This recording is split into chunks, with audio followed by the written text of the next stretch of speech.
أسعد الله أوقاتكم بكل خير. اليوم إن شاء الله بنضبط عصيدة بالتمر، وهذه مقاديرنا: هذا التمر وهذا البر، طحين بر، وهذه رشة ملح وشوية سمن والموية. نحط أول شيء الموية ونخلي الموية شوية يبدأ يغلي، نضيف له رشة ملح. طبعا إذا البر اللي عندنا مملوح ما نحط ملح، إذا ما مملوح نحط رشة ملح. ثم نحط التمر، بسم الله. طبعا التمر بعد ما نطلع منه الفص ونبدأ نقلب شوي شوي لين يبدأ يذوب التمر، وبعدها نحط البر ونعجنه إن شاء الله.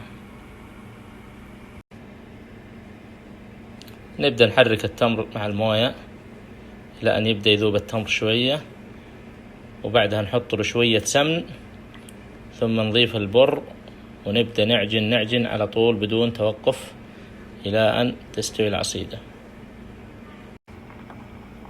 وكذا طبعا تقريبا من ذاب التمر إلى أن أصبح بالشكل هذا وتغير لون الموية. الآن نحط له رشة سمن.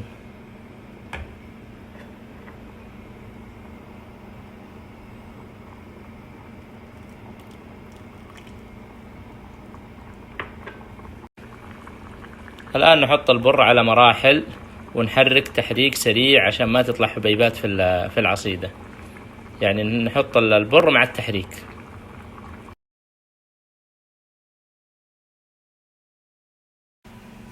وبكذا ما شاء الله يعني تقريبا استوت العصيدة. نخفف النار على نار هادية مرة 3 دقائق تقريبا لحد ما يستوي البر تماما. وهذا فطورنا جاهز، العصيدة جاهزة ما شاء الله تبارك الله، جعلها بالعافية. وهذا حليب إبل بالزنجبيل، بسم الله ما شاء الله لا قوة إلا بالله. اللهم أدمها نعمة وزدها واحفظها من الزوال.